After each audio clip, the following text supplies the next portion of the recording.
জুলাই আন্দোলনে সরকারিভাবে কিছু গুলিগালা হয়েছে, কিন্তু সাথে সাথে আমরা এখানে দেখেছি যে জঙ্গিবাদীরা, জামাত শিবিররা এরাও স্নাইপার, এরাও গুলি করেছে, এরাও অনেককে হত্যা করেছে।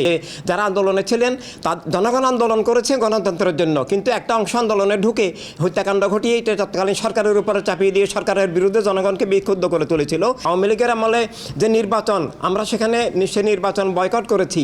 আমরা আওয়ামী লীগ সরকারের কাছে এবং নির্বাচন কমিশনের কাছে আমাদের মহাসচিব নিজে সাক্ষাৎ করে বলেছিলেন যে লিখিতভাবে আবেদন দিয়েছিলেন যে সংসদ ভেঙে সেনাবাহিনীর তত্ত্বাবধানে নির্বাচন দিতে হবে, তাহলে আমরা ইনসানিয়ত বিপ্লব অংশগ্রহণ করব। কিন্তু তারা সেটা মানেন নাই, কারণ সংসদ বহাল থাকলে স্থানীয় এমপি এলাকায় পুলিশ প্রশাসনকে ব্যবহার করেন, তার দলবল বাহিনী ব্যবহার করে এমন একটা ভীতিকর পরিস্থিতি সৃষ্টি করেন যে ভোট দেওয়ার জন্য যাওয়াই যায় না।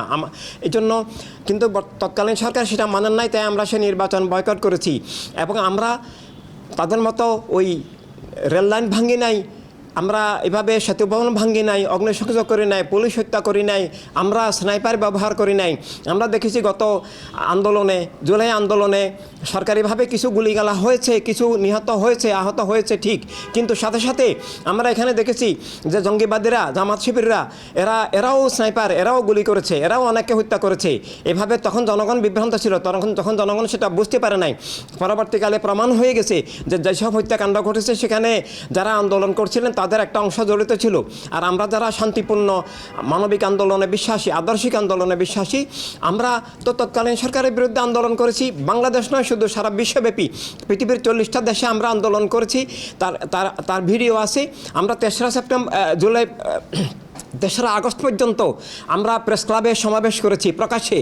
যেই 9 দফার থেকে 1 দফার দাবি করা হয়, সেটা আমরা ইনসানিয়ত বিপ্লবী প্রথম 1 দফার দাবি করি। পরবর্তীকালে তারা সেটাকে লুফে নেন এবং পরবর্তীকালে ক্ষমতায় এসে আন্দোলনকে, জনগণের আশাকাঙ্ক্ষা, গণতন্ত্রের আকাঙ্ক্ষা, স্বাধীন রাষ্ট্রের আকাঙ্ক্ষা, জীবনের স্বাধীনতার আকাঙ্ক্ষাকে তারা ছিনতাই করে, ধূলিসাৎ করে, তারা রাষ্ট্রকে জবরদখল করে বিশ্বাসঘাতকতা, বেইমানি করেছেন, এখনও বেইমানি করছেন। তাই এইসব ট্যাগ দিয়ে মিথ্যাচারই করতে পারবেন এবং জনগণকে এভাবে ধোঁকা আর দেওয়া সম্ভব হবে না। জনগণ এসব বিশ্বাস করে না, কারণ আমরা ইনসানিয়ত বিপ্লব, আওয়ামী লীগের বিরুদ্ধে আদর্শিক শান্তিপূর্ণ আন্দোলন করেছি। আমরা জলাপোড়ায় খুন সন্ত্রাস করি নাই, কিন্তু আমরা তো আদর্শিক আন্দোলন করেছি, তার প্রমাণ আছে।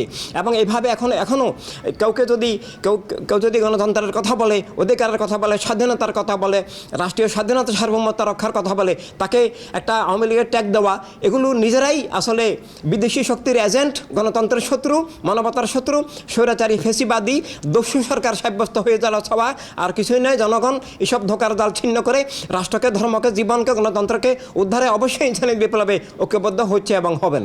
এটা তো বাস্তব সত্য, এটা তো আমরা দেখেছি। পুলিশ হত্যা করেছে আন্দোলনে। শেখ হাসিনা যখন ক্ষমতায় নাই, তারা যখন চলে গেছেন, এরপরে তো হত্যাকাণ্ড হয়েছে, এমনকি এখনও হত্যাকাণ্ড হচ্ছে, এখনও ব্যবহারের লাশ পাওয়া যাচ্ছে, রাজনৈতিক হত্যাকাণ্ড এখনও ঘটছে। তো কারা করছে? নিশ্চয়ই বর্তমান সরকারের সাথে যারা আছেন, তাদের প্রশ্রয় লালিত পালিত তারাই করছেন।